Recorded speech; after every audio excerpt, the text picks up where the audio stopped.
Friends welcome to KK logics and tricks.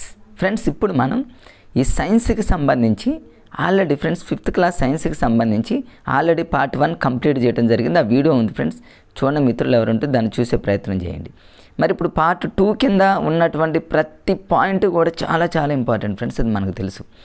సైన్స్లో ఎక్కువ బిట్లు వస్తున్నాయి అంటే మీరు గతంలో మీరు చూడండి, మరి ఏపీ వాళ్ళైనా తెలంగాణ వాళ్ళైనా 5th క్లాస్లోనే ఎక్కువగా బిట్స్ ఎగ్జామినర్ ఇస్తూ ఉంటాడు, అది మనకు తెలుసు. కాబట్టి ఈ పార్ట్ 2కి సంబంధించి చాలా ఇంపార్టెంట్ పాయింట్స్ ఉన్నాయి ఫ్రెండ్స్. ఎక్కువగా కన్ఫ్యూజ్ అవుతూ ఉంటాం మనం. ఒక్కసారి మీరు వీడియోని అలా చూస్తూ ఉండండి ఫ్రెండ్స్. ఇంతేనా, ఎంత ఈజీగా గుర్తుపెట్టుకోవచ్చా అనేటటువంటి ఆలోచనని నేను మీకు ఈ వీడియో రూపంలో కలగజేస్తాను ఫ్రెండ్స్. ఇప్పుడు చూడండి, ఫస్ట్ లెసన్ వచ్చేసి అంటే పార్ట్ 2 కింద కంటిన్యూషన్లో లెసన్ మనకు తెలుసు, నది జీవన విధానం. ఈ నదీ జీవన విధానంలో మనకి ఇచ్చినటువంటి నది ఒకటి గోదావరి గురించి ఇచ్చాడు ఫ్రెండ్స్. ఆ గోదావరి మీదనే ఎక్కువగా బిట్స్ ఇస్తున్నాడు. అంటే ఇప్పుడు ఈ గోదావరికి సంబంధించి జనరల్గా ఉండే పాయింట్స్ కొన్ని ఉంటాయి ఫ్రెండ్స్. గుర్తుపెట్టుకునేవి ఏదో ఉంటే ఖచ్చితంగా నేను ఒక లాజిక్ కానివ్వండి, ఒక ట్రిక్ కానివ్వండి, ఖచ్చితంగా నేను అక్కడ యూజ్ చేస్తాను. జనరల్గా ఉన్న వాటిని మాత్రం మీరు చదువుకుంటారు, వాటి జోలికి నేను వెళ్ళను. ఇప్పుడు గోదావరి నదికి సంబంధించి ఏ రాష్ట్రము అన్నాడు అనుకోండి, మహారాష్ట్ర. అదేవిధంగా ఎక్కడ ఏ జిల్లా అనుకోండి ఫ్రెండ్స్, ఇక్కడ నాసిక్ జిల్లా. త్రయం ఇక్కడ చూడండి ఫ్రెండ్స్, దాని కింద కూడా త్రయంబకేశ్వరం వద్ద పశ్చిమ కనుమలలో బ్రహ్మగిరి కొండల్లో ప్రారంభమవుతుంది. ఇక మిగతా పాయింట్స్ ప్రతి పాయింట్ గోదావరి మీద ఇంపార్టెంటే. బండగా చదువుతూ ఉంటారు కానీ నేను చెప్పే లాజిక్స్ని ఫాలో అవ్వండి. గోదావరి ఎంత ఈజీగా ఉంటుందా అనేది మీరే అనుకుంటారు, లైఫ్లో మర్చిపోరు ఫ్రెండ్స్. ఈ గోదావరి నదికి సంబంధించి మహారాష్ట్ర అనేది గుర్తుపెట్టుకోవాలి. అయినది తెలియని మిత్రులు ఎవరు ఉండరు, అయినప్పటికీ కూడా గుర్తుపెట్టుకో. మన తెలంగాణ రాష్ట్రం పైన ఉన్న రాష్ట్రం ఫ్రెండ్స్ మహారాష్ట్ర. మనందరికీ తెలుసు, మన తెలంగాణ రాష్ట్రానికి సరిహద్దులు ఏమిటి అనేది మన ఆల్రెడీ తెలుసు. తెలంగాణకు పైన ఎవరు ఉంటారంటే మహారాజులు ఉంటారని గుర్తుపెట్టుకుని మహారాష్ట్ర. అంటే ఈ గోదావరి నది అనేది చాలా ఫేమస్ కాబట్టి ఇది మహారాజులు పైన ఉంటుంది. పైనుంచి మరి తెలంగాణ పైనుంచి కిందకి ఇలా జిల్లాలలో ప్రవహించుకుంటూ భద్రాద్రి కొత్తగూడెం అలా పోతుంది అన్నట్టు గుర్తుపెట్టుకుంటే ఫ్రెండ్స్. మహారాజులు అంటే పైన కాబట్టి మహారాష్ట్ర పైన అన్నట్టు గుర్తుపెట్టుకోండి ఫ్రెండ్స్, మహారాష్ట్ర. తర్వాత ఇక్కడ నాసిక్ జిల్లా అనేది గుర్తుపెట్టుకోండి. నాసిక్ అంటే మన నాసిక ఉంటుంది కదా ఫ్రెండ్స్, మన నాసికలాగా అలా గోదావరి అలా పోతుంది అన్నట్టు ఏదో కాస్త హాస్యంగా గుర్తుపెట్టుకోండి ఫ్రెండ్స్. రేపు నా గోదావరి అనంలోనే మన నాసికాల నుంచి అలా వస్తుంది అన్నట్టు ఏదో హాస్యంగా గుర్తుపెట్టుకోండి. నాసిక్ జిల్లా మహారాజుల్లాగా పైనుంచి వస్తుందని గుర్తుపెట్టుకోండి. ఇక మిగతాది ఏంటంటే త్రయంబకేశ్వరం, పశ్చిమ కనుమలు, ఇవన్నీ బ్రహ్మగిరి కొండలు. అవి పెద్ద కష్టం ఏమనిపించదు. తర్వాత ఇంపార్టెంట్ పాయింట్స్ ఎగ్జామినర్ ఎక్కువగా ఫోకస్ చేసి కొన్ని ఉన్నాయి ఫ్రెండ్స్, వాటిని ఖచ్చితంగా నేను స్ట్రెచ్ చేస్తాను. చూడండి ఇక్కడ మరి ఇది ఏ రాష్ట్రంలో మొదలవుతుంది అనేది చాలాసార్లు అడిగాడు. గోదావరి నది అనేది మరి ఏ రాష్ట్రంలో అంటే మహారాష్ట్ర. ఓకే, అది మహారాష్ట్ర నుంచి మన తెలంగాణ రాష్ట్రంలో ఏ జిల్లాలో స్టార్టింగ్ మరి మొదలు అంటే ఎక్కడి నుంచి స్టార్ట్ అవుతుందంటే నిజామాబాద్ జిల్లాలోని కందకుర్తి వద్ద ప్రవేశిస్తుందని, అది ఇంపార్టెంట్. ఇది చాలాసార్లు అడిగినటువంటి బిట్. దీన్ని ఎట్లా గుర్తుపెట్టుకోవాలి? గోదావరి నది అనంగులోనే మనకు నిజామాబాద్ జిల్లా గుర్తుకు రావాలి. మన గ్రూప్ 3లో ఇదే బిట్ ఇచ్చాడు ఫ్రెండ్స్. ఎట్లా ఇచ్చాడంటే గోదావరి నది ఎక్కడ ప్రవేశిస్తుందని ఆప్షన్లో నిర్మల్ క్రింది వనరులు కానిది అన్నాడు ఫ్రెండ్స్. గ్రూప్ 3 ఎగ్జామ్లో తెలంగాణ గ్రూప్ 3లో ఏమన్నాడంటే నిజామాబాద్ జిల్లా అనకుండా నిర్మల్లోని కందకుర్తి వద్ద అని ఇచ్చాడు. కానిది ఏది క్యాచ్ చేయడానికి అంటే నిర్మల్ వద్ద అనేది wrong answer friends, Nizamabad correct. దీన్ని ఎట్లా గుర్తుపెట్టుకుంటారంటే గోదావరిలో వరి అనే పదాన్ని గుర్తుపెట్టుకోండి, నిజామాబాద్లో జామ అని గుర్తుపెట్టుకోండి. అంటే వరికి జామ కాయకి లింక్ పెట్టుకుంటే అయిపోతుంది అంతే. ఇక గోదావరి వరి అనగానే మీకు జామకాయలు గుర్తుపెట్టుకోండి ఫ్రెండ్స్, నిజామాబాద్ జామ అన్నట్టు గుర్తుపెట్టుకోండి అంతే. అంటే లేదా నిజంగా గోదావరి అనేది నిజంగా తెలంగాణలో కందకుర్తి అంటే ఒక కందకంలోకి అంతే కదా ఫ్రెండ్స్, పైనుంచి ఒక చిన్న కింద డౌన్లోకి వస్తుందంటే ఒక కందకంలోకి ప్రవేశిస్తుంది అన్నట్టు.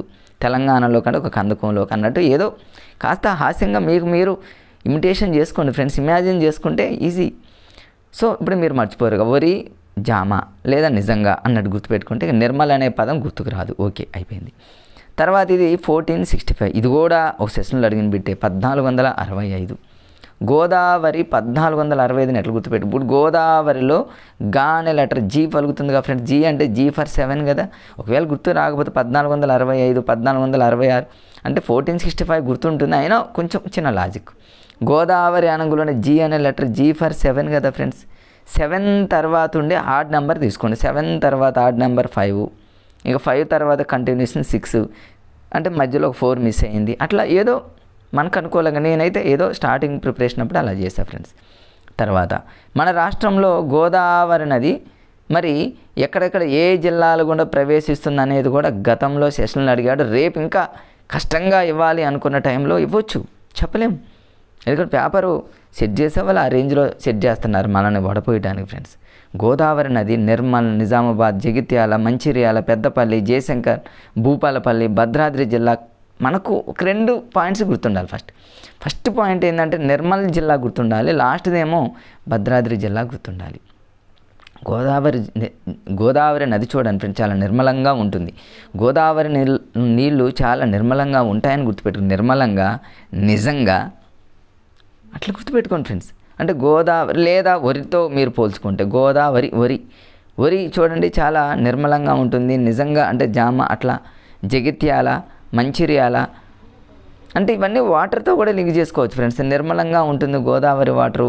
నిజామ అంటేనేమో చాలా నిజంగా, జగిత్యాల అంటేనేమో చాలా జనాలకు, మంచిర్యాల అంటేనేమో మంచినీళ్ళకు, పెద్దపల్లి అంటేనేమో పెద్ద పెద్ద వాగుల్లోకి, జయశంకర్, భూపాలపల్లి అంటే ఈ భూమికి ఖచ్చితంగా వాటర్ కావాలి. ఇక భద్రాద్రి జిల్లా అంటేనే మనందరికీ తెలుసు, భద్రాద్రి అనగానే మనకు గోదావరి గుర్తొస్తాడు. సీతారాముల అక్కడ పక్కన మనందరికీ తెలుసుగా ఫ్రెండ్స్, ఫేమస్, అక్కడ నుంచి వెళ్ళిపోతుంది. అంటే ఒక సీక్వెన్స్కి ఇలా గుర్తుపెట్టుకోవడానికి ప్రయత్నం చేయండి. ఏమో రేపు అడిగినా అడగొచ్చు కాబట్టి మన వంతు మనం ఆ ఛాన్స్ ఎగ్జామినర్కి ఇవ్వకూడదు ఫ్రెండ్స్. మరి ఇంకా నెక్స్ట్ ఇంకా ఏంటి, ఇంకా కొన్ని ఉంటే అవి పెద్దగా అంత అవసరం లేదు ఫ్రెండ్స్. ఆంధ్రప్రదేశ్లో మనకు తెలుసు తూర్పుగోదావరి, తూగోలో అంతర్వేది యానా వద్ద కలుస్తుంది అనేది అంతా జనరల్గా ఉన్న బిట్సే కాబట్టి వాటి జోలికి ఏం పోను, మీరు చదువుకోండి. కానీ కొన్ని కన్ఫ్యూజ్గా ఉంటాయి ఫ్రెండ్స్, వాటిని నేను ఎక్కువగా ఫోకస్ పెడుతూ అక్కడ ఒక ట్రిక్ని అప్లై చేస్తూ చెప్పుకుంటూ వెళ్తా ఫ్రెండ్స్. తర్వాత ఇంకా గోదావరి నదికి సంబంధించి ప్రతి పాయింట్ బుల్లెటే, ప్రతి పాయింట్ ఇంపార్టెంటే. కొన్ని అవసరం లేని వాటిని నేను వదిలేస్తూ ఉంటాను. చూడండి ఫ్రెండ్స్, ఇక్కడ చూడండి, ఎగ్జామ్లో అడిగినటువంటి ప్రతి బిట్ని మీకు ఒక లాజిక్స్తో చెప్పడానికి ప్రయత్నం చేస్తాను. ఇప్పుడు ఇది మన తెలంగాణ రాష్ట్రంలో జయశంకర్ జిల్లాలో దేవాదుల వద్ద ఎత్తుపోతల పథకం ద్వారా ఇక్కడ ఒకటి ఉంది ఫ్రెండ్స్. మరి దీన్ని ఎట్లా గుర్తుపెట్టుకోవాలి? జయశంకర్ జిల్లా అనగానే రేపు ఎగ్జామినర్ ఏమంటాడంటే మన తెలంగాణ రాష్ట్రంలో దేవాదుల ఎత్తిపోతల పథకం ఏ జిల్లాలో ఉంది అంటాడు. దేవాదుల ఎత్తిపోతలు అనగా జయశంకర్. ఎట్లా గుర్తుపెట్టు? దేవాదులు అంటే దేవుడు ఫ్రెండ్స్, దేవుడు అంటేనే శంకరుడు కదా, అట్లా అనుకోండి కాసేపు. అట్లా దేవుడిని తలుసుకుంటే మనకు జయం కలుగుతుందని అనుకోండి, మన ఇష్టం, మనకు అనుకూలంగా తయారు చేసుకోండి. నేనైతే అలానే కోడ్ కూడా అక్కడ రాసుకున్నా చూడండి ఫ్రెండ్స్. నేను అక్కడ దేవుడు, శంకరుడు, దేవుడు అని, లేకపోతే దేవుడిని మనం ప్రార్థిస్తే మనకు జయం కలుగుతుందని రకరకాల యాస్పిరెంట్స్ రకరకాలుగా ప్రిపేర్ అవుతూ ఉంటారు కాబట్టి అది కూడా చూడండి. సింగిల్గా ప్రిపేర్ అయ్యే వాళ్ళకి ఇట్లా థాట్స్ రాకపోవచ్చు నాకు తెలిసి. నేను ప్రిపేర్ కావాలంటే ఈ థాట్స్ రావు. సరే గ్రూప్ డిస్కషన్లోనే ఇవన్నీ వస్తాయి, అయినప్పటికీ టైం లేదు మిత్రమాయగా, ఉన్న టైం కొంచెమే కాబట్టి మనం ఎట్లయినా ఇక మిస్ అయినటువంటి దానినే డిఎస్సిలో ఇక ఫైట్ చేయండి ఫ్రెండ్స్. ఇప్పుడైతే చదివిన దాన్ని చదవండి తప్ప కొత్తగా ఉన్న వాటిని ముట్టుకోమాకండి, ఇంకంతే అయిపోయింది. తర్వాత ఇక్కడ ఇంకా ఇది మామూలుగా చూడండి ఫ్రెండ్స్, ఎంత చూడండి, గోదావరి నది పరివాహక ప్రాంతం అనేది 312,812 చదరపు కిలోమీటర్లు. జనరల్గా ఇది చదువుకుంటారు కాబట్టి అది మామూలు పాయింటే. కొంచెం ఇంపార్టెంట్ అనేటటువంటి విషయాన్ని ఇక్కడ చూడండి ఫ్రెండ్స్. ఇందాక అది అయిపోయింది. మళ్ళీ నెక్స్ట్ రెండవది ఏంటంటే ఫ్రెండ్స్, సరస్వతి దేవాలయం, బాసర జ్ఞాన సరస్వతి దేవాలయం ఎక్కడుంది అంటాడు ఫ్రెండ్స్. ఇది ఒకటి చాలా ఇంపార్టెంట్. ఇది నిర్మల్ జిల్లా, ఇది తెలంగాణ రాష్ట్రంలోనే నిర్మల్ జిల్లాలో ఉంది ఫ్రెండ్స్. గతంలో ఆదిలాబాద్ అనుకునే వాళ్ళం, ఇప్పుడు జిల్లాలు సెపరేట్ అయిన తర్వాత ఇప్పుడు జ్ఞాన సరస్వతి దేవాలయం లేదా బాసర జ్ఞాన సరస్వతి దేవాలయం ఏ జిల్లాలో ఉందంటే నిర్మల్. ఎట్లా గుర్తు? నిర్మల్ అంటే నిర్మలంగా ఉంటుంది కదా, సరస్వతి దేవి టెంపుల్కి వెళ్తే అంత నిర్మానుషంగా నిర్మలంగా ఉంటుందని గుర్తుపెట్టుకోండి, అంతే ఫ్రెండ్స్. తర్వాత ఇంకా ఇక్కడ నేను ఏదో కొన్ని రాసుకున్నాను అప్పట్లో.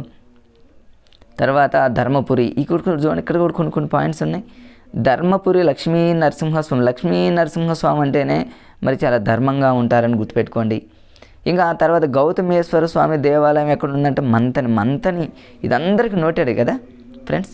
గౌతమేశ్వర అనంగలోనే చూడండి, దీంట్లో ఇక్కడ చూడండి ఫ్రెండ్స్, గౌతమి అనగా తా అనే పదం పలుకుతుంది కాబట్టి మంతనీలో తా అని, లేదా అట్లా కూడా కాదు ఫ్రెండ్స్, అట్లా తాత అనేది కూడా కాదు, మంత్ అని అంటేనేమో అదొక మంత్రాలు అన్నట్టు గుర్తుపెట్టుకోండి ఫ్రెండ్స్. నేను నా ప్రిపరేషన్ విధానం చెప్తున్నా ఫ్రెండ్స్.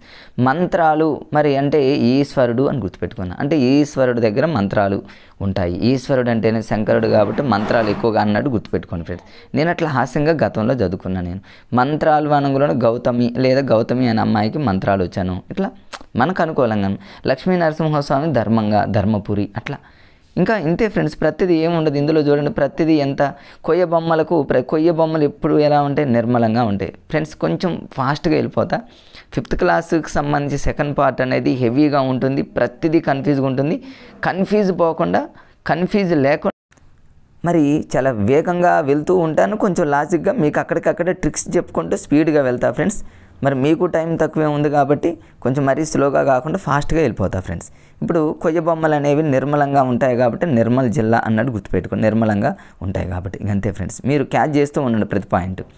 తర్వాత ఇక్కడ ఏమి ఉండవు ఫ్రెండ్స్. వాటిని నేనేం వెళ్ళను. కొంచెం నేను చెప్పేటటువంటి పాయింట్స్ని కనీసం ఫ్రెండ్స్ మీరు వాటిని క్యాచ్ చేయండి. రేపు గ్యారంటీగా మీరు మంచి స్కోర్ చేస్తారు. 5th క్లాస్ సైన్స్ కానివ్వండి ఏదైనా సరే.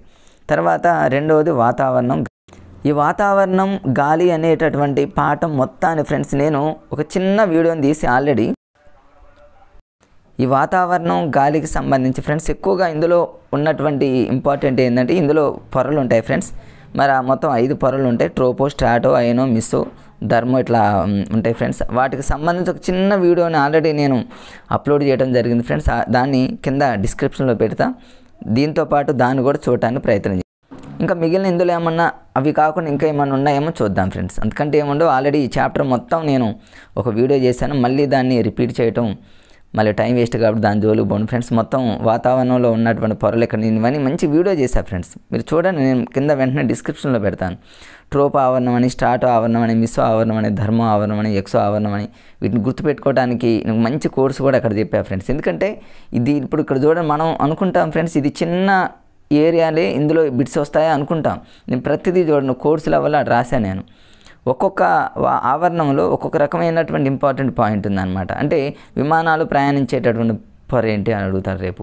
వాతావరణంలో గాలి ఎక్కువగా ఆడుంటుందని అడుగుతాడు. నత్రజని ఎక్కువగా ఉన్నటువంటి మరి ఆవరణం ఏందని అడుగుతాడు. లేకపోతే రేడియో తరంగాలు ఎక్కువగా ఏ ఆవరణంలో అంటే లాస్ట్ ఆవరణం ఏంది, రెండో ఆవరణం ఏంది, అసెండింగ్ ఆర్డర్ ఏంది, డిసెండింగ్ ఆర్డర్ ఏంది, ఒక వరుస క్రమం ఏంటి, రాంగ్ ఏంటి. ఈ మధ్యకాలంలో క్వశ్చన్ పేపరు సిస్టమ్ మారింది కాబట్టి దీని మీద ఎక్కువగా ఎగ్జామినర్ బిట్స్ ఇచ్చే అవకాశం ఉంది కాబట్టి దాన్ని చూడండి ఫ్రెండ్స్. నేనైతే మంచి ఒక వీడియో చేసి పెట్టాను. అంటే ఒక కోడ్ కూడా పెట్టాను ఫ్రెండ్స్. అక్కడ తెలంగాణ రాష్ట్రంలో మేసాలు ఉంటాయి కానీ మరి వాళ్ళకి ధర్మంగా ఉంటారని ఏదో రకరకాల ఒక హాస్యంగా 2-3 కోడ్స్తో మీకు చెప్పాను. ఆ వీడియోని మీ కింద డిస్క్రిప్షన్లో పెడతాను. దాన్ని చూసే ప్రయత్నం చేయండి ఫ్రెండ్స్. అంతే, ఇందులో ఏముండదు. ఇక అది వాతావరణానికి సంబంధించినటువంటిది. తర్వాత నెక్స్ట్ వచ్చేసి ఇక్కడ ఇట్లా ఉంటాయి ఫ్రెండ్స్. కంటిన్యూషన్లో చూద్దాం. నెక్స్ట్ సూర్యుడు గ్రహాలకు సంబంధించి. ఈ సూర్యుడు గ్రహాలు అనేటటువంటి టాపిక్ ఇక్కడ 5th క్లాసులో ఉన్నప్పటికీ ఫ్రెండ్స్ మిగతా అన్ని క్లాసుల్లో అంటే 6th, 7th, 8th క్లాసుల్లో కొంచెం హై లెవెల్లో ఉంటాయి. గ్రహాలు మొత్తం 9 గ్రహాలని ఒక గ్రహం ప్లూటో ఉండదని ఈ గ్రహాలకు సంబంధించి ఒక మంచిగా ఫ్రెండ్స్ అంటే 6, 7, 8 తరగతుల్లో ఉన్నటువంటి అన్నింటిని తీసుకొని మీకు మంచిగా సైన్స్లో ఒక వీడియో 2 వీడియోలు చేయడం జరిగింది ఫ్రెండ్స్. అవన్నీ నా ప్లేలిస్ట్లో ఉన్నాయి ఫ్రెండ్స్. కొత్తగా చూస్తున్న మిత్రులు ఉంటే అవన్నీ ఒకసారి సెర్చ్ చేసి చూడండి. మీకు ఖచ్చితంగా ఫ్రెండ్స్ చాలా వీడియోలు మీకు చాలా రకాలుగా యూజ్ అవుతాయి. ఇప్పుడే చూసే మిత్రులు చూడండి. ఎందుకంటే పాత మిత్రులు ఆల్రెడీ చూసే ఉంటారు. వాళ్ళకి చాలా యూజ్ అయ్యాయి కూడా ఫ్రెండ్స్. మీరు కూడా చూడండి, ఖచ్చితంగా మీకు యూజ్ అవుతాయి. సూర్యుడు గ్రహాలు ఇందులో 5th క్లాస్లో పెద్దగా ఏముండవు ఫ్రెండ్స్. ఎక్కడో 1 or 2 అనేవి ఉంటాయి. అవి చంద్రుడికి సంబంధించి 28 days అని అంతే మీకు చూపిస్తా చూడండి ఫ్రెండ్స్. ఇందులో ఏముండవు. 5th క్లాస్లో ఈ మన విశ్వం గురించి చాలా తక్కువ. మిగిలిన క్లాసుల్లో మాత్రం కొంచెం హై లెవెల్లో ఉంటే అవి చాలా ఎక్కువగా గ్రహాల గురించి మరి ఆ గ్రహాలకు సంబంధించి ఇంపార్టెంట్ పాయింట్స్ ఉంటాయి ఫ్రెండ్స్. 8th క్లాస్లో ఉంది అక్కడ అవి. ఇప్పుడు చంద్రుడికి సంబంధించి ఏముంది ఫ్రెండ్స్ 28 days అని ఇవన్నీ జనరల్. ఇంత సింపుల్గా ఉన్నటువంటి బిట్స్ ఇవ్వకపోవచ్చు కానీ దీన్ని దృష్టిలో పెట్టుకొని ఎగ్జామినర్ ఏం చేస్తారంటే 8th క్లాస్లో ఉన్నటువంటి మన విశ్వానికి సంబంధించి ఆ పాయింట్స్ మీద దృష్టి పెడతారని మీకు మంచిగా వీడియో చేశాను. అది కూడా నేను డిస్క్రిప్షన్లో పెడతా ఫ్రెండ్స్. మీరు సెర్చ్ చేయకుండానే దాన్ని కూడా చూడటానికి ప్రయత్నం చేయండి.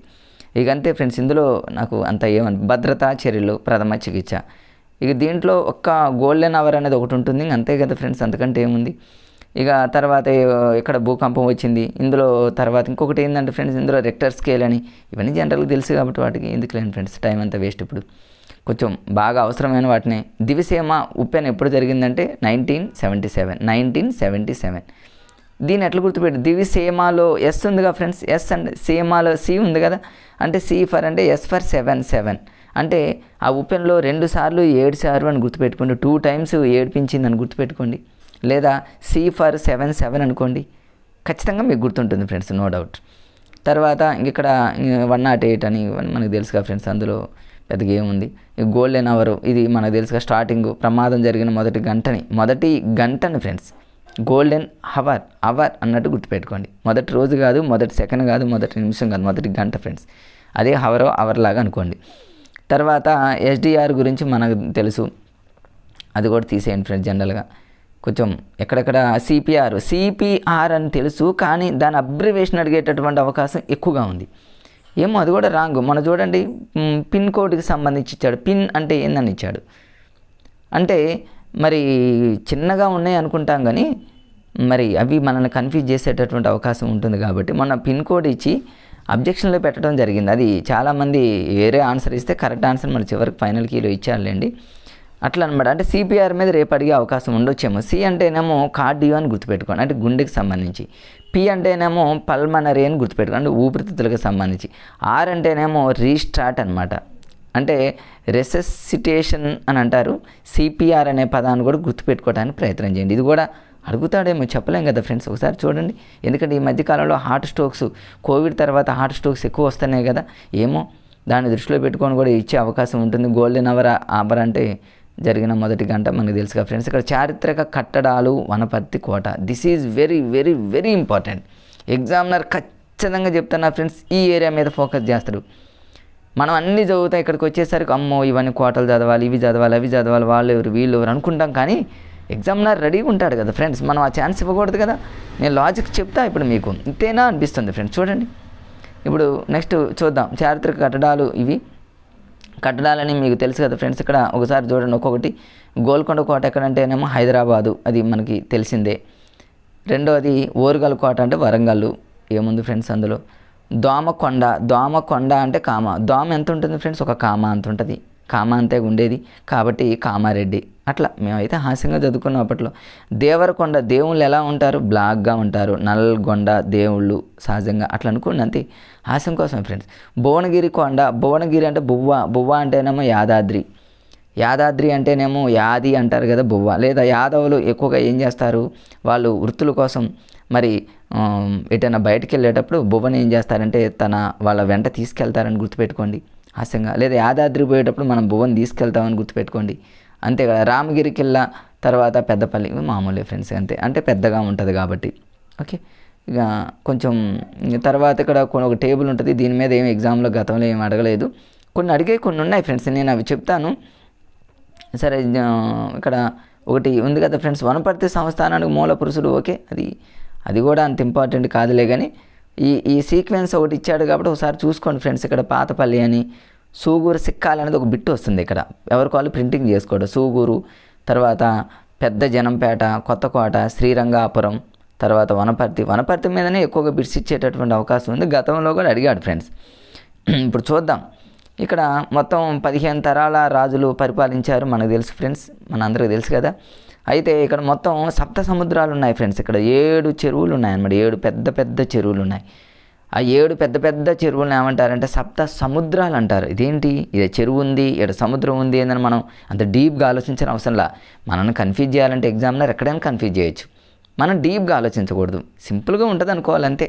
ఎందుకంటే 7 పెద్ద పెద్ద చెరువులు తవ్వించారు, వాటిని ఏమంటారంటే 7 సముద్రాలు అనే పదాన్ని మీరు గుర్తుపెట్టుకుని నేను హైలైట్ కూడా చేశాను అవి ఫ్రెండ్స్. ఇక్కడ తర్వాత ఇవి మరి సంస్థానాలన్నింటినీ ఏకం చేసినటువంటి మహానుభావుడు మనందరికీ సర్దార్ వల్లభాయ్ పటేల్.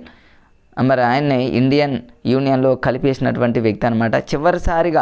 దేశంలో చివరిసారిగా విలీనమైనటువంటి సంస్థానం ఏంటంటే నిజాం సంస్థానం, మనందరికీ తెలుసు. మీర్ ఉస్మాన్ అలీ ఖాన్ 7వ వ్యక్తి. ఆయన గురించి మరి వీటన్నింటి గురించి ఫ్రెండ్స్ ఇక్కడ ఇప్పుడు మీర్ ఉస్మాన్ అలీ ఖాన్ అనగానే 7వ వ్యక్తి, వాటికి సంబంధించి అన్ని విషయాలని 8th క్లాస్ సోషల్కి సంబంధించి అద్భుతంగా నేను చాలా కష్టపడి మీకు ఎలా చెప్తే అర్థమవుతుంది అనేది కనీసం ఒక 10 days నేను ప్రిపేర్ అయ్యి, గతంలో నేను ప్రిపేర్ అయిన దాన్ని దృష్టిలో పెట్టుకొని వీడియోలు చేసే ఫ్రెండ్స్. వాటిని ఒకసారి చూడండి, మీకు ఖచ్చితంగా యూజ్ అవుతాయి ఫ్రెండ్స్, నో డౌట్. ఈ సప్త సముద్రాలు అంటే ఇచ్చాడు, ఏ సముద్రం ఏంటి అని అడగలే కానీ చెరువులు అనమాట సప్త సముద్రాలని పేర్లు, అట్లా గుర్తుపెట్టుకోవడానికి ప్రయత్నం చేయండి. తర్వాత ఇక్కడ ఇక వనపర్తి ఇక్కడ బిట్ అడిగేటటువంటి అవకాశం ఉంది ఫ్రెండ్స్. ఎందుకంటే సెఫాన్ సిస్టమ్ చాలా ఇంపార్టెంట్, మీకు తెలిసే అనేది ఎప్పుడూ వదలకూడదు. అంటే వనపర్తి సంస్థానాధీశులలో ఒకరైనటువంటి రాజా రామేశ్వరరావు అని గుర్తుపెట్టుకో. రాజా రామేశ్వరరావు అంటే రాముడు అని గుర్తుపెట్టుకోండి. మరి ఆమె తల్లి సరళాదేవి పేరు మీదుగా సరళాసాగర్, రేపు ఏమంటాడంటే సరళాసాగర్ని నిర్మించినటువంటి రాజు ఎవరు అని అంటాడు. సరళాసాగర్, సరళంగా నంగలోనే మీకు రామేశ్వరరావు అని గుర్తుపెట్టుకోండి ఫ్రెండ్స్. ఒకవేళ గుర్తు రాలేదు ఫ్రెండ్స్, సరళాసాగర్ అనేది రాజా రామేశ్వరరావు చదివాము, ఇంకేదన్నా కన్ఫ్యూజ్ చేస్తుందేమో అనుకుంటే కోడ్ ఇద్దాం, ఏముంది. ఇప్పుడు సరళంగా అంటే చాలా మృదువుగా సరళంగా ఎవరుంటారు ఫ్రెండ్స్? సీతారాములే కదా. చాలా అంటే ఎటువంటి గొడవలకి పోయేటటువంటి వ్యక్తి కాదు. మనం చూసుకున్నట్లయితే ఆంజనేయుడే ఎక్కువగా గొడవలకి వెళ్తూ ఉంటాడు కాబట్టి చాలా సరళంగా ఇదన్నీ ఎందుకు ఇమాజిన్ చేసుకోమంటున్నానంటే ఫ్రెండ్స్, మనకు బిట్ రావాలంతే. మనకు బిట్ రావడానికి, ఆన్సర్ కరెక్ట్ రావడానికి మనం ఎన్నో రకాలుగా ప్రయత్నాలు చేయాల్సిందే ఫ్రెండ్స్. అలా చేసినప్పుడు మనం సక్సెస్ అవుతాం. అట్లా మీకు అర్థమైపోతుంది. రామేశ్వరం అనగా లేదా రామేశ్వరం పోయినా కూడా శనేశ్వరం వదలలేదు అన్నట్టు రామేశ్వరం ఎవరు పోయారు? సరళ అనేటటువంటి ఒక అమ్మాయి రామేశ్వరం పోయింది అనుకోను, ఏదో మనకు అనుకూలంగా అనుకోండి ఫ్రెండ్స్. ఇక్కడ ఒక ప్రత్యేకత ఉంది. మీ సరళాసాగర్ అనేటటువంటి ఈ చెరువుకు ఒక ప్రత్యేకత ఏంటంటే మరి ఆటోమేటిక్గా దానికదే వాటంతట అదే గేట్లు మరి ఓపెన్ తెరుచుకుంటాయి. దీన్ని సెఫాన్ సిస్టమ్ అని అంటారు. చెరువు నిండగానే వెంటనే ఆటోమేటిక్గా ఎవరు ఉండరు అక్కడ, దానికదే ఆటోమేటిక్గా అదే ఓపెన్ అయిపోతుంది అనమాట, తెరుచుకుంటుంది. దాన్ని సెఫాన్ సిస్టమ్ అంటాం. మరి భారతదేశంలో ఇలాంటి సాంకేతికత ఉన్నటువంటి చెరువుల్లో మన ఆసియా ఖండంలోనే ఫ్రెండ్స్, మొట్టమొదటిది ఇదే. అందుకని దీని మీద బిట్ అడిగే అవకాశం ఉంటుంది. కాబట్టి రామేశ్వరం పోయింది ఎవరంటే ఫ్రెండ్స్ సరళ అనేటటువంటి అమ్మాయి లేదని గుర్తుపెట్టుకోండి. మరి దీన్ని ఏమంటారంటే చెరువులు నిండినప్పుడు ఫ్రెండ్స్, అది దీని ప్రత్యేకత ఏంటంటే చెరువులు నిండినప్పుడు, అంతేగాని చెరువుల్లో వాటర్ లేనప్పుడు కాదు. కన్ఫ్యూజ్ చేసే అవకాశం. చెరువులు నిండినప్పుడు గేట్లు వాటంతటికవి తెరుచుకుంటాయి, మూసుకోవన్నమాట. దాన్ని సెఫాన్ సిస్టమ్ అంటారు. ఓకే, అంతే, ఎందుకంటే ఏమీ లేదు. ఓకే, ఇక దాని జోలికి పెద్దగా మనం పోనవసరం లేదు ఫ్రెండ్స్. మిగతా ఏమన్నా ఇక్కడ చూడండి ఫ్రెండ్స్, బహిర్గోపాలరావు. ఎస్, వనపర్తి రాజుల్లో అనేక దేవాలయాన్ని కట్టించారు. మనకు తెలుసు బహిర్గోపాలరావు ఒక టెంపుల్ని నిర్మించారు. ఇక్కడ కన్ఫ్యూజ్గా ఉండి వదిలేస్తాం మనం, కానీ ఎగ్జామ్లో ఇస్తాడు. బహిర్గోపాలరావు అనగానే శ్రీరంగపట్నంలోని దేవాలయం, అంటే శ్రీరంగాపురంలో శ్రీరంగ నాయక స్వామి దేవాలయం. రేపు శ్రీరంగ నాయక స్వామి దేవాలయాన్ని నిర్మించింది ఎవరు అంటే బహిర్గోపాలరావు. గుర్తుపెట్టుకోవాలి. ఎట్లా అంటే గోపాలరావు అంటే ఏమి లేదు ఫ్రెండ్స్, ఇక్కడ గోపాలకృష్ణుడు అంటాం కదా, ఒక మూవీ ఒక సాంగ్ కూడా ఉంది కదా, గోపాల అనేది ఒక సాంగ్ కూడా ఉంది. అంటే అక్కడ ఏం చేస్తారు, మామూలుగా శ్రీరంగ నాయక రంగ అంటూ భజనలు చేస్తూ ఉంటారు కదా ఫ్రెండ్స్, మనం చూస్తూ ఉంటాం కదా. అట్లా భజన మీకు ఎదికి ఇమాజిన్ చూపిస్తున్నానంటే రేపు బిట్టు పోకూడదు అనేటటువంటి ఆలోచనతోనే ఫ్రెండ్స్, అంతే.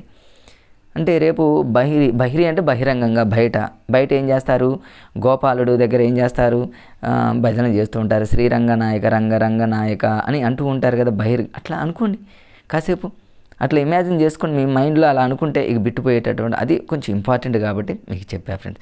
లేదా ఇంకొకటి నేను ఆ రోజులో గుర్తుపెట్టుకున్నా, రంగు పాలు అంటే బహిర్గోపాలరావులో పాల అనే పదం వచ్చింది కదా, పాల అంటే పాలు ఎలా ఉంటాయి, పాలు యొక్క రంగు అని గుర్తుపెట్టుకోండి. పాలు రంగు అంటే తెలుపు లాగట్లా.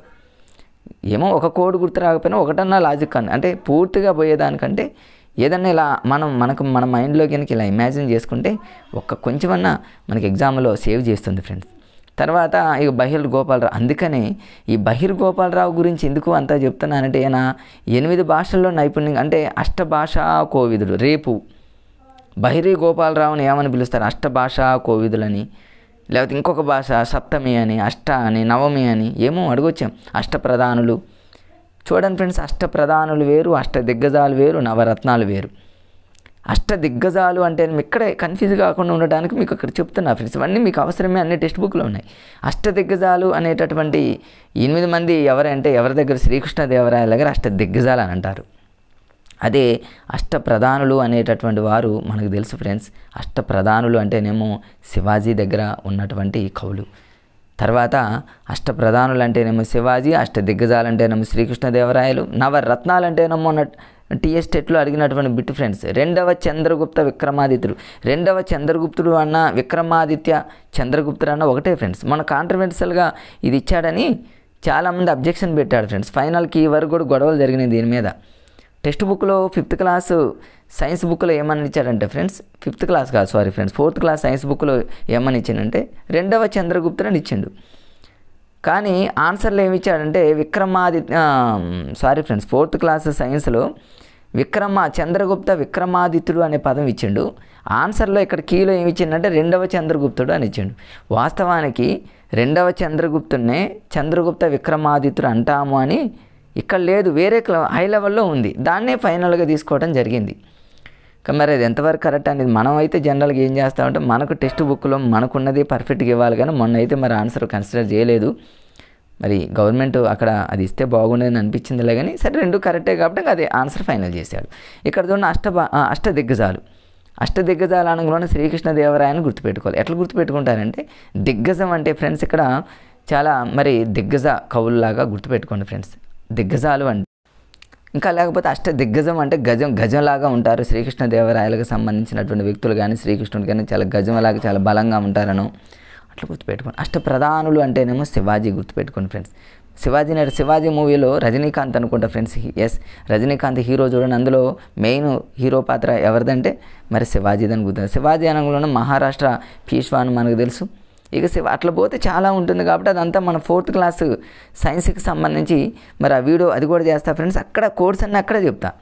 సో ఇప్పుడు ఏంటంటే అష్టదిగ్గజాలు అనేది మీకు గుర్తు చేయడం కోసం గజంలాగా ఉండేది శ్రీకృష్ణదేవరాయలు, ప్రధానులు అంటేనేమో శివాజీ. కన్ఫ్యూజ్ అవుతారేమోనని మీకు అందించే ఫ్రెండ్స్, అంతకంటే ఏమీ లేదు. నవరత్నాలు అంటేనేమో అక్కడ గుర్తుపెట్టుకోండి ఫ్రెండ్స్. ఎవరంటే రెండవ చంద్రగుప్తుడు లేదా చంద్రగుప్త విక్రమాదిత్యుడు. అంటే చంద్రుడు నవరత్నాలాగా మెరుస్తూ ఉంటాడని నేను ఆ రోజుల్లో అలా అనుకున్నాను, అలా గుర్తుపెట్టుకోండి. మరి ఇక్కడ అష్ట భాషా కోవిదులు అంటేనేమో 8 భాషలు అనగానే బహిరి గోపాలరావు. దీన్ని ఎట్లా గుర్తుపెట్టుకోవాలంటే బహిరి గోపాలరావు అంటేనేమో ఇక్కడ గుర్తుపెట్టుకోండి ఫ్రెండ్స్. గోపాలుడు అంటే గోపాలకృష్ణుడు అను, గోపాల సాంగ్ అను మీ ఇష్టం అట్లా, లేదా మన గోపాలుడికి 8 భాషల్లో నైపుణ్యం ఉందను, లేదా బహిరి అంటేనేమో బయట ప్రపంచంలో 8 భాషలు నేర్చుకోవాలను మీకు అనుకూలంగా సెట్ చేసుకోండి ఫ్రెండ్స్. బహిర గోపాలరావు అంటే అష్ట భాషా కోవిదులు అన్నట్టు గుర్తుపెట్టుకోండి అంతే. తర్వాత ఇక్కడ ఇంకా ఏముందంటే ఫ్రెండ్స్ 8 భాషల్లో ఒకవేళ మీకు 8 అనేది గుర్తు రావట్లేదు, నేను ఏదో రాసుకున్నా ఫ్రెండ్స్. ఇక్కడ 8 రావటం కోసం బహిరి అనే పదంలో బి అనేది పలికింది. బి అంటే ఇది చూడండి ఇట్లా, ఇది 8 లాగా మనకు చూపిస్తుంది కదా, అట్లా అనుకున్నా నేను. కావాలంటే మీరు అట్లా గుర్తుపెట్టుకోండి ఫ్రెండ్స్. తర్వాత ఇంకా ఇక్కడ 2-3 లైన్లోనే 2-3 బిట్స్ ఉన్నాయి ఫ్రెండ్స్. ఇంపార్టెంట్ ఇవన్నీ, అడిగాడు కూడా టెట్ సెషన్లలో. పావురం రంగాచార్యులు గారు రాసింది ఏంటంటే శతాధిక గ్రంథకర్త. దీన్ని ఎట్లా గుర్తుపెట్టుకోవాలంటే పావురాలు ఎన్ని ఉన్నాయి, 100 పావురాలు ఉన్నాయని గుర్తుపెట్టుకున్నాను నేను. అక్కడ రాసే చూడండి 100 పావురాలు ఇంకంతే. తిరుపతి తర్వాత ఇంకా ఇంకొక 2 బిట్స్ ఉన్నాయి ఫ్రెండ్స్. పావురం అనగానే 100 పావురాలు అన్నట్టు గుర్తుపెట్టుకోండి. తర్వాత ఇక్కడ ఏంటంటే చూడండి భ్రమరాంబిక సంవాదం అంటే ఇక్కడ కడుకుంట్ల పాపశాస్త్రి. ఎవరైనా గనక పాపాలు చేస్తే మరి భ్రమరాంబిక ఏం చేస్తుంది, చంపేస్తుందని గుర్తుపెట్టుకోండి. లేకపోతే పాపాలను ఏం చేయాలి, మనం కడుక్కోవాలని గుర్తుపెట్టుకోండి. టెంపుల్స్కి ఎందుకు వెళ్తాం, పాపాలను క్లీన్ చేసుకోవడానికి అనుకోండి. అంటే ఎందుకు భ్రమరాంబిక పాపాలు చేస్తే చంపేస్తుందని గుర్తుపెట్టుకోండి అంతే.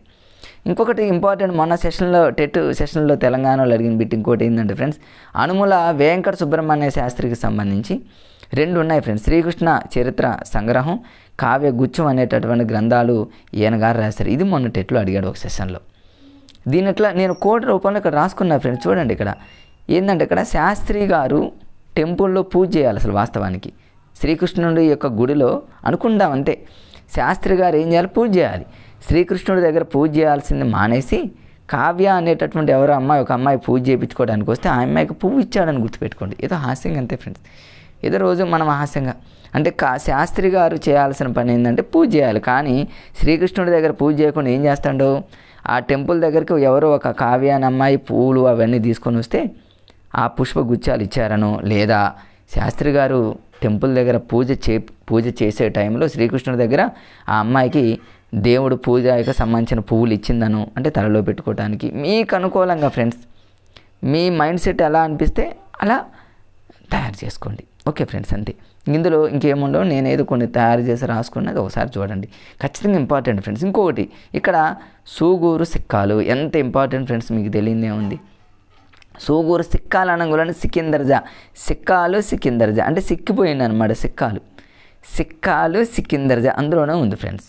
ఇక నిజాం రాజు కాబట్టి అదేం కాదు, సికిందర్జా సిక్కాలను గుర్తుపెట్టుకోండి అంతే. తర్వాత మరి ఏం చేశాడైనా, ఎవరికి స్వతంత్రంగా నాణాలు ముద్రించుకునే అవకాశం ఇచ్చిందంటే రామకృష్ణారావు.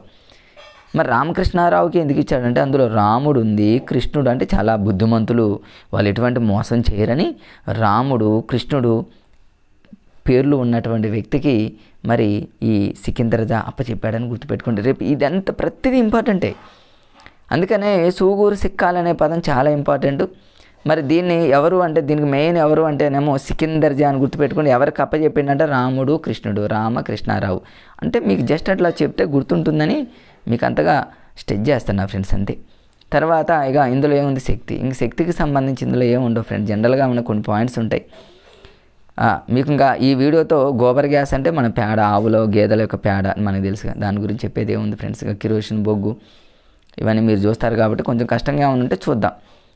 గుజరాత్ తెలిసిందే కదా ఫ్రెండ్స్. ఇక్కడ మన భారతదేశంలో సౌరశక్తిని ఎక్కువగా ఉపయోగిస్తున్న రాష్ట్రం ఏంటంటే గుజరాత్. దీన్ని గుర్తుపెట్టుకోవడానికి మాకు అప్పట్లో అద్భుతమైనటువంటి ఒక కోడ్ ఒకసారి చెప్పారు. గుజరాత్ అంటే ఇక్కడ చూడండి ఎట్లా గుర్తుపెట్టుకోవాలంటే, దీన్ని రాత్ అనే పదం ఉందిగా ఫ్రెండ్స్. రాత్ అంటే రాత్రి అనక, పగలనక, కష్టపడి చదువుతాయి. ఇక్కడ సౌరశక్తి అంటే వెలుగు అంటే ఒక పెద్ద లైట్ ఉంది ఫ్రెండ్స్, సౌరశక్తి. ఆ లైట్ దగ్గర మనం ఏం చేస్తాం, రాత్రి అనక పగలనక డిఎస్సి ప్రిపేర్ అవుతుంటా, టెట్ గుజరాత్ అనమాట. గుజరాత్ అంటే లేకపోతే రాసుకోవడానికి అని గుర్తుపెట్టుకుంటే, రాత్ అంటే రాయటం, రాత్రిపూట అన్నట్టు అప్పట్లో ఒకసారి చెప్పారు. ఇప్పటికీ మేము దాన్ని మర్చిపోలేదు ఫ్రెండ్స్. కొన్ని ఉంటాయి. బైరీ ఇందాకన్నా చెప్పా మీకు, ఇంతకుముందు చెప్పిన ప్రతి లాజిక్ కూడా మేము అవనగడ్డ ప్రగతి కోచింగ్ సెంటర్లో నేర్చుకున్నప్పుడే మేము అప్పటికప్పుడే తయారు చేసుకున్నాం ఫ్రెండ్స్. వాటి కొంచెం మళ్ళీ మా ఫ్రెండ్స్తో కొంచెం డిస్కషన్ చేశాకనే మీకు ఈ వీడియోని మీకు ఈజీగా ఎలా చెప్తే అర్థమవుతుంది అనేది నేను చాలా ప్రిపేర్ అయిపోయి, గతంలో నేను ప్రిపేర్ అయిన వాటిని అన్నింటినీ కలగలిపి మీకు ఈ వీడియో చేస్తున్నా ఫ్రెండ్స్ అంతే. తర్వాత ఇంకా ఇందులో ఏమైనా ఉందంటే ఇందులో ఏమీ లేదు ఫ్రెండ్స్, తీసేయండి అంతే. ఇక కష్టంగా ఉన్నాయి చూద్దాం ఫ్రెండ్స్ ఏమైనా ఉంటే. ఇందులో రిజర్వాయర్లు ఇదంతా నల్గొండ జిల్లా. ఓకేనా ఫ్రెండ్స్. తెలంగాణలో నాగార్జున సాగర్ ఎక్కడ ఉందంటే నల్గొండ జిల్లా. కర్నూలు జిల్లాలో ఏముందంటే శ్రీశైలం ప్రాజెక్టు. ఓకేనా ఫ్రెండ్స్. అంతే. అందుకని మన దేశం తర్వాత ప్రపంచం, ఇందులో ఏముండదు లేని ఫ్రెండ్స్. మన దేశానికి సంబంధించి ఇవన్నీ ఉంటాయి. ఎస్ ఇక్కడ బిట్ ఉంది ఫ్రెండ్స్, మళ్ళీ అడిగే అవకాశం ఉంది. మొత్తం రాష్ట్రాలు మన టెక్స్ట్ బుక్ ప్రకారం 29 రాష్ట్రాలు ఫ్రెండ్స్. 7 కేంద్రపాలిత ప్రాంతాలు చిన్నప్పటి నుంచి చూస్తూనే ఉన్నాం. 7 కేంద్రపాలిత ప్రాంతాలు 29 రాష్ట్రాలు తెలంగాణతో కలుపుకొని. ఓకే, మన భారతదేశంతో పోల్చుకుంటే మన తెలంగాణ యొక్క విస్తీర్ణం ఎంత ఉంది అనేది ఎంత, అదొకటి అడగవచ్చు. లేదా ప్రపంచంలో మన ఇండియా స్థానం ఎప్పుడు ఏడుతూనే ఉంటుంది, మన ఇండియా ఏడుస్తుంటుంది కాబట్టి 7వ స్థానం అని గుర్తుపెట్టుకోండి. మరి వింధ్యా సాత్పురా పర్వతాలు ఫ్రెండ్స్, భారతదేశాన్ని 2 రకాలుగా మధ్యగా పోయే పర్వతాలు 2 ఫ్రెండ్స్. ఆప్షన్లో వింధ్యా పర్వతాలు అంటాడు, సాత్పురా పర్వతాలు అంటాడు, ఇంకోటి వింధ్యా సాత్పురా అంటాడు. 2 కలిపి వింధ్యా సాత్పురా పర్వతాలు భారతదేశం మధ్యగా పోతూ పై భాగాన్ని కింది భాగాన్ని 2 భాగాలుగా విడగొడతాయి కాబట్టి వింధ్యా సాత్పురా 2 అని గుర్తుపెట్టుకోండి అంతే. ఏడుస్తూ ఉంటుంది కాబట్టి 7వ స్థానం ఉంటుంది. మరి విస్తీర్ణం పరంగా వైశాల్యం పరంగా ఒక ఆర్డర్లో ఉంచమని ఈ టేబుల్ని అడిగితే ఎట్లా, ఏమో రేపు అడగొచ్చేమో, అడిగే అవకాశం ఎక్కువగా ఉంది ఫ్రెండ్స్. ఎగ్జామినర్ రావచ్చు ఇవ్వడానికి. అంటే దీన్ని ఎట్లా గుర్తుపెట్టుకోవాలి, రష్యా గుర్తు రావాలి, కెనడా, చైనా, గుర్తుపెట్టుకోవడానికి నేను ఏం చేశానంటే జస్ట్ ఇట్లా రాక్షస. చాలామంది చూడండి అమెరికా పోయి మరి స్టడీ చేస్తూ ఉంటారు. ఎవరో అతను అమెరికా పోయి BA చదివాడట అనుకున్నాను నేను, జస్ట్ 4-5 సార్లు అనుకున్నాను. రాక్షస అమెరికాలో BA చదవాలి, రాక్షసులు లాంటి అమెరికాలో BA చదవాలా మన రాష్ట్రాన్ని వదిలిపెట్టి అన్నట్టు అనుకోండి. రాక్షస అమెరికాలో BA చదవాలా, అమెరికాలో BA చదవాలంటే రా అంటేనేమో గుర్తుపెట్టుకోండి రష్యా, రాక్షసలో కా అంటేనేమో కెనడా, చా అంటేనేమో చైనా, ఆ అంటేనేమో అమెరికానే, B అంటేనేమో మరి చూడండి బ్రెజిల్, A అంటేనేమో ఆస్ట్రేలియా అని గుర్తుపెట్టుకోండి ఫ్రెండ్స్. మొత్తం మీద భారతదేశం ఏడుస్తూ 7వ ప్లేస్లో ఉంది ప్రపంచంలో అని గుర్తుపెట్టుకోండి. ఒక ఆర్డర్లు అడిగితే మాత్రం అలా గుర్తుపెట్టుకోండి. నాకైతే ఈ కోడ్ బాగా నచ్చింది ఫ్రెండ్స్. రాక్షస అమెరికాలో BA చదవాలా అని 3-4 సార్లు అనుకోండి. ఇప్పుడు అనుకునే టైం కూడా లేదు కాబట్టి నా మాటలు జస్ట్ అలా విన్నా కూడా రేపు వస్తే ఇదే వీటి మీ లైఫ్ని చేంజ్ అవ్వచ్చేమో రేపు టెట్ కానీ డిఎస్సిలో కానీ చెప్పలేం కదా ఫ్రెండ్స్, ఎక్కడ ఏది ఉంటుందో. తర్వాత ఇక్కడ మరి భారతదేశంలో భౌగోళికంగా మొత్తం ఎన్ని మండలాలు ఉంటాయి అంటాడు ఫ్రెండ్స్. 6 మండలాల 7 మండలాలు అంటాడు. టెక్స్ట్ బుక్లో 6 అని ఇచ్చాడు. 6 మండలాల్లో ఉన్న వాళ్ళు అరవకుండా ఉండాలి. ఎప్పుడైనా అరవకుండా ఉండాలంటే 6 అని గుర్తుపెట్టుకోండి. అరవకుండా చదవాలి, అరవకుండా ఉండాలి. 6 6 6. ఈ 6 మండలాల్లో మన తెలంగాణ కానీ ఆంధ్రప్రదేశ్ కానీ మన తెలంగాణకు చుట్టుపక్కల ఉన్న రాష్ట్రాలు కానీ ఎన్నో మండలంలో ఉందంటే ఫ్రెండ్స్ మనందరూ తెలుసు దక్షిణ భారతదేశం అంతే. ఇది నోటెడ్ అయిందని నేను అనుకుంటున్నా ఫ్రెండ్స్ అంతే. తర్వాత ఇంకెక్కడ చూడండి ఫ్రెండ్స్, ఇక్కడ ప్రతి పాయింట్ చూడండి ఫ్రెండ్స్ ఎంత ఇంపార్టెంట్. సముద్రాలు ఎన్ని, ఖండాలు ఫ్రెండ్స్ మనందరికీ తెలుసు కదా, 7 ఖండాలు, ఏడుచుకుంటే 7 ఖండాలు, సముద్రాలు 5, 5 సముద్రాలు, చేతికి 5 వేలు కాబట్టి 5 సముద్రాలను గుర్తుపెట్టుకోండి. ఖండాలు ఎప్పుడు ఏడుస్తూ ఉంటాయి కాబట్టి 7 ఖండాలు అని గుర్తుపెట్టుకోండి. ఖండాలు కానిది ఏంది అయింది అని అడగడు ఫ్రెండ్స్. పెద్ద ఖండం ఏంది చిన్న ఖండం అడుగుతాడు. ఆ రోజులు పోయినాయి కదా ఫ్రెండ్స్. పెద్ద ఖండం అంటేనేమో ఆసియా ఖండం అడుగుతున్నాయింది, చిన్న ఖండం అంటేనేమో ఆస్ట్రేలియా అడుగుతున్నాయింది. అవి అడిగే రోజులు పోయినాయి, డిఫరెంట్గా అడుగుతున్నాడు కదా ఫ్రెండ్స్. ఎట్లాంటివి అంటే ఇక్కడ చూడండి కొన్ని ఉన్నాయి కదా, ఇవి అడగవచ్చు ఎందుకంటే ఇవి ఇంపార్టెంట్. భారతదేశంలో హిమాలయాలు ఉంటే ఓకే, మరి ఆండీస్ పర్వతాలు ఎక్కడ ఉంటాయి అంటే దక్షిణ అమెరికాలో. దీన్ని ఎట్లా గుర్తుపెట్టుకోవాలి? ఆండీస్ ఇప్పుడు 6th క్లాస్లో 7th క్లాస్లో ఫ్రెండ్స్ మనకు ఖండాల గురించి ఇవ్వటం జరిగింది. ఐరోపా ఖండాలు వాటి మీద కూడా నేను వీడియో చేయడం జరిగింది ఫ్రెండ్స్. చాలా అద్భుతంగా చేశా. ఆ ఖండాలలో ఉన్నటువంటి కొన్ని మేజర్ పాయింట్స్ని ఎలా గుర్తుపెట్టుకోవాలి, ఎగ్జామినర్ ఎక్కడ ఫోకస్ చేస్తాడు అనేది సోషల్కి సంబంధించి చాలా అద్భుతంగా నేను వీడియో చేశాను ఫ్రెండ్స్. మరి అన్ని రకాల వీడియోలు నేనే చేస్తున్నా ఫ్రెండ్స్. తెలుగు నేనే చేస్తున్నా, ఇంగ్లీష్ నేనే చేశాను. ఇంగ్లీష్ కూడా అద్భుతంగా అసలు ఇట్లే ఉంటుంది, ఎంత ఈజీగా ఉంటుంది అనేది నేను ఇంగ్లీష్లో చేశాను. మ్యాథ్స్ నేనే చేస్తున్నా, సైన్స్ నేనే చేశాను, బయాలజీ నేనే చేశాను, మెథడ్స్ నేనే చేశాను, సైకాలజీ నేనే చేశాను, ట్రై మెథడ్ నేనే చేస్తున్నా, పిఐఈ నేనే. ఇవన్నిటి మీద మరి ఆలోచన నాకు ఎలా వచ్చాయి అంటే ఫ్రెండ్స్ నేను మరి మీలాగనే ప్రిపేర్ అయ్యి, మీలాగనే కష్టపడి చదివి, మీలాగనే 1 year లాంగ్ టర్మ్ కోచింగ్ తీసుకొని, మీలాగనే డైలీ టెస్టులు రాస్తూ, మీలాగనే గ్రాండ్ టెస్టులు రాస్తూ, మీలాగనే పోటీ ప్రపంచంలో నెగ్గుకుంటూ కష్టపడి జాబ్ తెచ్చుకున్నటువంటి వ్యక్తిని కాబట్టి ఇన్ని రకాల వాటి మీద అవగాహన ఉంది ఫ్రెండ్స్ అంతే. అందుకనే అంటారు మల్టీ టాలెంట్ ఉన్న వాళ్ళకి జాబ్ అనేది. అందుకని అన్నింటి మీద మనం అవగాహన కలిగించుకోవాలి ఫ్రెండ్స్ అంతే. నాకు ఏదైనా రాదు అనేది ఎప్పుడూ ఉండకూడదు, రావాలి. నేను ఇప్పుడు వాస్తవానికి మ్యాథ్స్ ఫ్రెండ్స్, నాది మ్యాథ్స్ అయినప్పటికీ నేను అన్నింటి మీద గ్రిప్ తెచ్చుకోవాలా, ఎందుకు మనకు జాబ్ రావాలి కాబట్టి అంతే. నాకు ఇదే వచ్చి మిగతాది రాదు అనేటటువంటి ఆలోచన ఎప్పుడు రావద్దు ఫ్రెండ్స్ అంతే.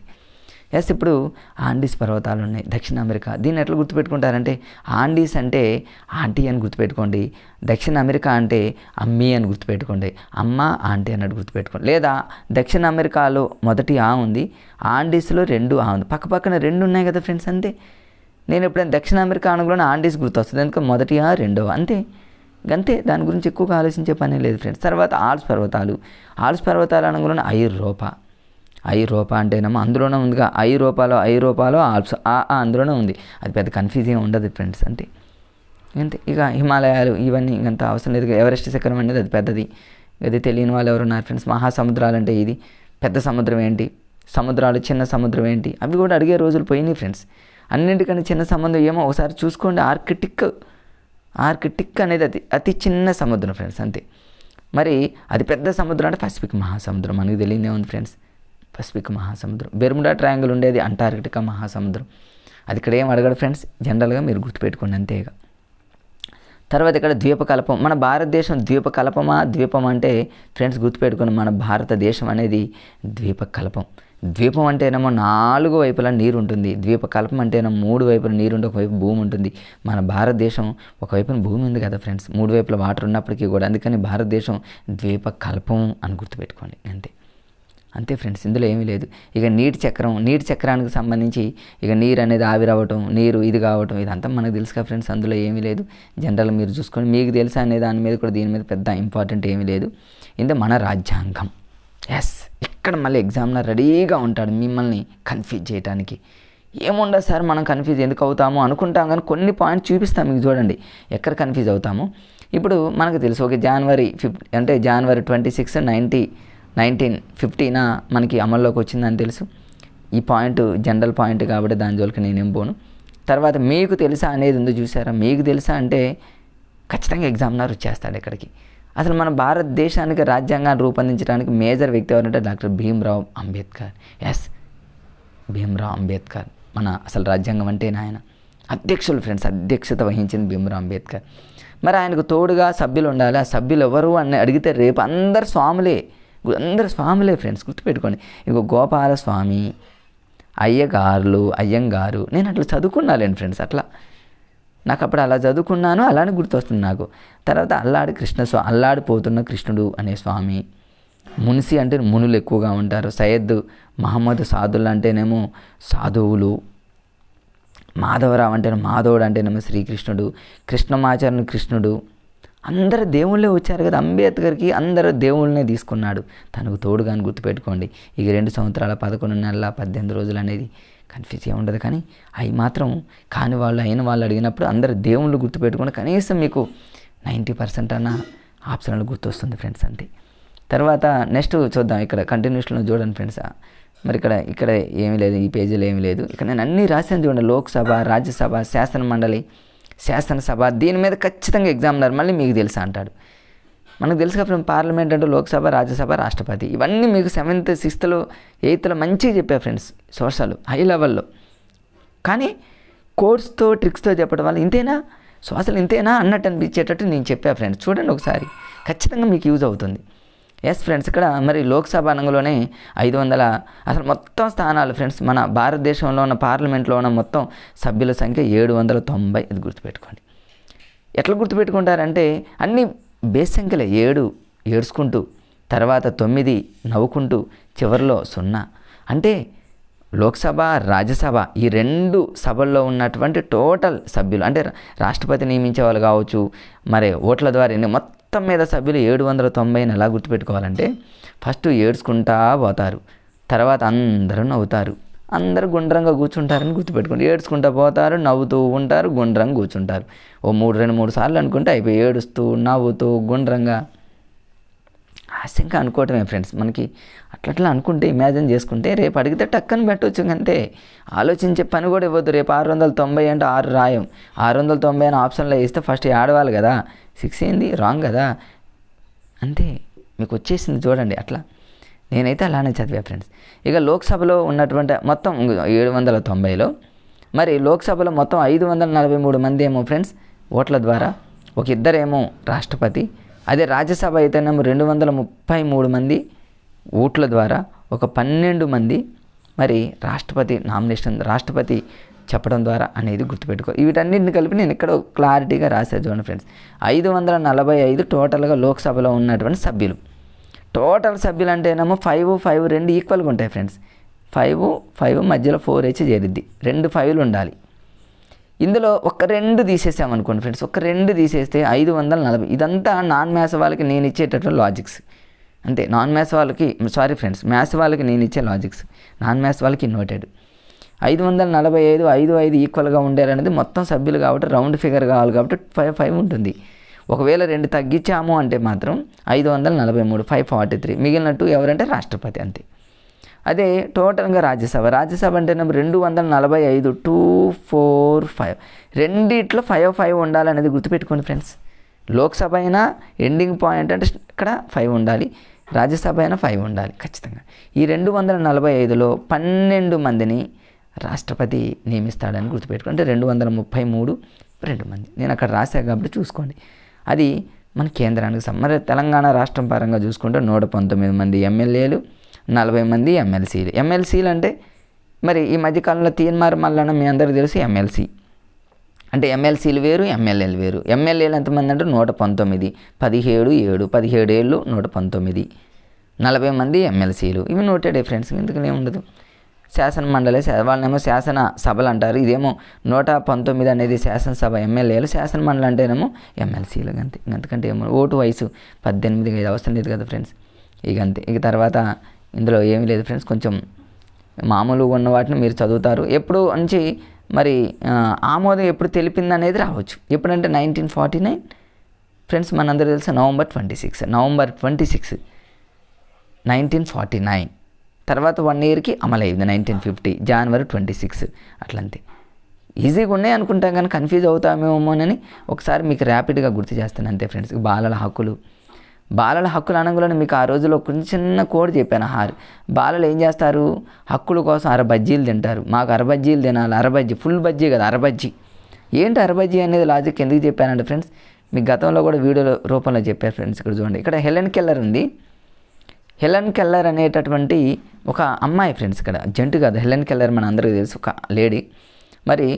మరి ఆమె ఎందులో అంటే ఫస్ట్ కంటి చూపు పోయింది, నోటి మాట పోయింది, వెనికిడి శక్తి కూడా పోయింది. 3 మైనస్ ఫ్రెండ్స్ హెలెన్ కెల్లర్ అయినప్పటికీ, అంటే చెవులు, కన్ను, మాట 3 పోయినప్పటికీ ఆమె ఎక్కడ కూడా ఆగకుండా బ్రెయిలీ లిపి అనేటటువంటి లిపిలో మరి హైలైట్ అయ్యి ఈరోజు మనకు హెలెన్ కెల్లర్ అనేటంటే ఒక పాపులర్ అయిపోయింది అనమాట. అంటే తన కృషిని చూడండి, అంటే బ్రెయిలీ అనేటటువంటి లిపి నేర్చుకొని తను కూడా తనలాంటి వాళ్ళని మరి ఎంతోమందిని తయారు చేస్తూ ఆ లిపిని మరి ప్రపంచానికే చాటి చెప్తున్నటువంటి ఒక లేడీ హెలెన్ కెల్లర్ కదా ఫ్రెండ్స్. ఎస్ ఫ్రెండ్స్, దేనికైనా మనకు హ్యాండిక్యాప్ అనేది అడ్డం కాదు ఫ్రెండ్స్, గుర్తుపెట్టుకోండి. మా దగ్గర మొన్న డిఎస్సిలో ఫ్రెండ్స్ 2-3 హ్యాండిక్యాప్డ్ వాళ్ళు జాబ్ కొట్టిన తర్వాత వాళ్ళు మామూలు మీటింగ్ రూపంలో చెప్పిన మాటలు వింటూ ఉంటే నా కళ్ళమ్మట నీళ్లు తిరిగి వాళ్ళ అది పట్టుదలంటే వాళ్ళు అన్నారు ఫ్రెండ్స్, ఒక్కొక్కళ్ళు మాకు మా మనసుకు కాదు హ్యాండిక్యాప్డ్ అనేది ఫ్రెండ్స్, వాళ్ళు అన్న మాటలు వింటూ ఉంటే అంత కసిగా చదవాలి ఫ్రెండ్స్, మనం జాబ్ కొట్టాల్సిందే ఫ్రెండ్స్. మనకి ఏదైనా ప్రాబ్లం ఉండొచ్చు, ఏదైనా లోపం ఉండొచ్చు, మనం జాబ్ కొడితే ఇవన్నీ పటాపంచ్ అంతే. తర్వాత ఎట్లా అయిపోయింది ఫ్రెండ్స్, హెలెన్ కెల్లర్ అయిపోయింది. అరబజ్జీ అనేది ఇక్కడ చూడండి ఎందుకు చెప్పాను అనేది. అరబజ్జీ అంటే ఆ అంటేనేమో అభివృద్ధి చెందే హక్కు, రా అంటేనేమో రక్షణ పొందే హక్కు, బా అంటేనేమో భాగస్వామి హక్కు, జీవించే హక్కు. చూడండి అరబజ్జీ, పిల్లలు మానవ హక్కులు అంటే మాకు హక్కులు కావాలి, ఎందుకని అరబజ్జీ తింటాం మేము. అట్లా గుర్తుపెట్టుకోవడానికి ఒక లాజిక్ ఫ్రెండ్స్. లాస్ట్ పేజీలో ఉన్న ఈ 3-4 పేజీలు ఇప్పుడు చెప్తా ఫ్రెండ్స్. ప్రతి సెషన్లో బిట్ అడుగుతున్నాడు. ఇక్కడ ఈ బాలల పార్లమెంట్ మీద ఒకసారి బిట్ అడిగాడు, అరబజ్జీ మీద ఒక బిట్ అడిగాడు, కానిది అయినది హక్కులు కానివి అని. బాలల హక్కులు అంటే మొత్తం ఎంతమంది ఉంటారంటే 30 అని. ఎట్లా గుర్తుపెట్టుకోవాలంటే బాలల మెంటులో మా వస్తుంది కాబట్టి మా అంటేనేమో 30 అని గుర్తుపెట్టుకోండి, బాలల పార్లమెంట్. లేదా బాలల అనే దాంట్లో 3 పదాలు ఉన్నాయి, బాలల కాబట్టి 30. ఇక 6 నుంచి 14 సంవత్సరాలు మనకి విద్యా హక్కు చట్టం ఉంది కదా ఫ్రెండ్స్ ఆర్టీఈలో. అట్లా 6 నుంచి 14 కాకుండా 6 నుంచి 18 అనుకోండి, అంతే. మీకు అర్థమైంది అనుకుంటున్నా ఫ్రెండ్స్, అది బాలల పార్లమెంటు. తర్వాత ఇక్కడ చూడండి, పిల్లల్ని శారీరకంగా మానసికంగా పాఠశాలలో మరి ఇది చేయకుండా ఉచితంగా ఫ్రీగా రైట్ టు ఎడ్యుకేషన్ అనేది 2009లో వచ్చింది, మనందరికీ తెలుసు. ఒకవేళ పిల్లల్ని కనుక అలా హింసించినా, కొట్టినా, తిట్టినా ఒక నంబర్ ఉంది ఫ్రెండ్స్. ఆ నంబర్ చూడండి ఎంత ఉందో చూడండి, ఈజీనే. 1800 వరకు మనకు బాగానే గుర్తుంటుంది. తర్వాత ఏంటంటే 42535525 అంటే 45తోనే లింక్ అయ్యింది. 42 చివరిలో మాత్రం 25 అని గుర్తుపెట్టుకోండి ఫ్రెండ్స్. లాస్ట్లో 25 అంటే 5 స్క్వేర్ కదా, అది ఒక్కటి గుర్తుపెట్టుకోండి. ఇక మిగతాది ఏది ఇచ్చినా యాజ్ ఇట్ ఈజీగా ఇవ్వాలి ఎగ్జామ్లో. చివరిలో 5 స్క్వేర్ వచ్చేది, రౌండ్ ఫిగర్ వచ్చే నెంబర్ ఉంటుంది, అది ఒకటి చూసుకోండి. ఇక 5 స్క్వేర్ అంటే అన్ని 5 అట్లా ఉంటుంది కాబట్టి మీరు గుర్తుపెట్టుకోవచ్చు ఫ్రెండ్స్, అంతే. తర్వాత ఇక్కడ పోస్కో చట్టం అని ఇవన్నీ బాలల హక్కుల పరిరక్షణ క్లబ్బు. చూడండి ఇక్కడ చైల్డ్ లైన్ మన బిట్ అడిగాడు ఫ్రెండ్స్. చైల్డ్ లైన్ యొక్క నంబర్ అని డైరెక్ట్గా అడిగాడు ఫ్రెండ్స్. ఇక్కడ చూడండి 1098 ఇది కూడా గుర్తు రాని మిత్రులకు ఒక లాజిక్ చెప్తా. 1098లో 9 తీసేస్తే 108 కదా ఫ్రెండ్స్. 108 మనకు తెలుసు కదా, అంతే కదా. పిల్లల్ని ఒకవేళ కనుక మనల్ని ఏదైనా అంటే మనల్ని 108లోకి పంపించేయటమే, తీసుకెళ్ళటమే 109లో. కాకపోతే మధ్యలో ఒక 9 పెట్టండి, 1098 మధ్యలో 9 అంటే పిల్లలు కాబట్టి నవ్వుతూ ఆనందిస్తూ అన్నట్టు గుర్తుపెట్టుకున్నాం, అంతే. 109 చైల్డ్ లైన్ అది అడిగాడు ఫ్రెండ్స్. ఇక పోస్కో చట్టం ఎప్పుడు వచ్చిందంటే 2012. ఎన్నిసార్లు అడిగాడు, చాలామంది ఇది కూడా రాంగ్ పెడుతున్నారు ఫ్రెండ్స్. కొంతమంది 2013, 2014, 2011 ఇస్తే ఇదే అదే అంటున్నారు. అది కన్ఫ్యూజ్ కాకుండా మీకు చిన్న లాజిక్ చెప్తా చూడండి. 2012 ఇప్పుడు 2012ని పోస్కో చట్టం అంటే ఏంది చూడండి. ఇక్కడ పిల్లలకు సంబంధించి మనం ఏదైనా కనుక ఒక హెరాస్మెంట్ చేసినా కూడా, ఆడపిల్లల్ని ఏదైనా ఇట్లా హెరాస్మెంట్ చేస్తే ఒక చట్టం వచ్చింది ఫ్రెండ్స్, పోస్కో చట్టం అనేది వచ్చింది 2012. ఎట్లా గుర్తుపెట్టుకుంటారంటే 1-2 అనే దాంతోనే మన లాంగ్ అంటే పోస్కో అంటే ఏంటంటే అలాంటి వాళ్ళని కనుక ఇబ్బంది పెడితే ఖచ్చితంగా ఫ్రెండ్స్ 2 సార్లు అయినా సరే పోసుకోవాల్సిందే, అంత కొట్టుడు కొడతారు పోలీసులు అనుకుని గుర్తుపెట్టుకోండి. అంటే 2 సార్లు పోసుకోవాల్సిందే, హాస్యం కోసమే ఫ్రెండ్స్, అంతే. 2 సార్లేనంటే చూడండి, 2 సార్లైనా పోసుకోవాల్సిందే, 2 సార్లైనా పోసుకోవాల్సిందే. అంటే 21 అంటే 2012. నేనైతే హాస్యంగా అలానే గుర్తుపెట్టుకున్నా.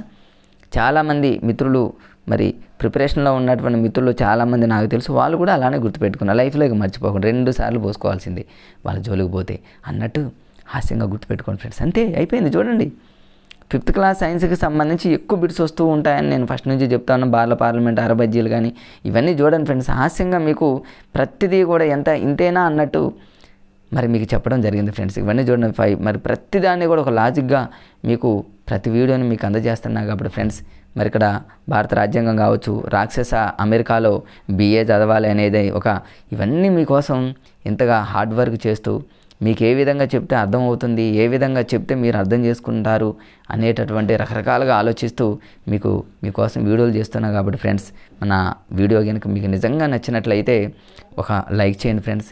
మీరు ఇచ్చే లైకు నేను అనుకుంటే అప్పుడు ఓకే, నా వీడియో అనేది చాలామందికి రీచ్ అయిందని అప్పుడు నేను అనుకుంటా ఫ్రెండ్స్. ఖచ్చితంగా మీకు వీడియో నచ్చితే మాత్రం చూస్తున్నటువంటి మిత్రులు లైక్ చేయడం మర్చిపోమాకండి ఫ్రెండ్స్.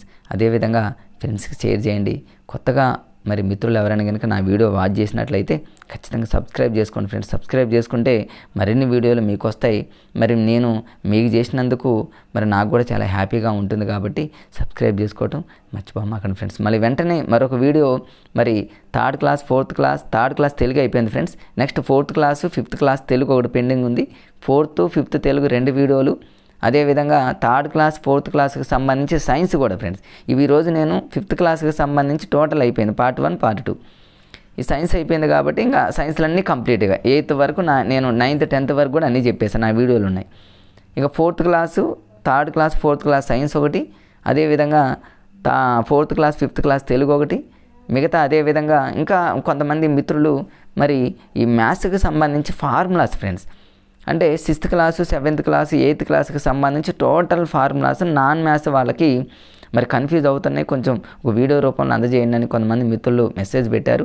వాళ్ళ కోసం ప్రత్యేకంగా ఫ్రెండ్స్ 6th 7th 8thలో ఉన్నటువంటి మేజర్గా ఏ ఫార్ములాస్ అయితే అవసరమో వాటన్నింటిని ఫ్రెండ్స్ నేను నీట్గా ఒక చోట నీట్గా రాసి ఒక లాజిక్తో ఇంతేనా అన్నట్టు మీకు ఒక వీడియో రూపంలో దాన్ని కూడా అందజేస్తా జస్ట్ ఈ 2-3 రోజుల్లోనే. సో ఫ్రెండ్స్, మళ్ళీ ఇంకొక వీడియో కోసం మీరు రెడీగా ఉండండి. అప్పటిదాకా ఉంటా. Okay, bye friends.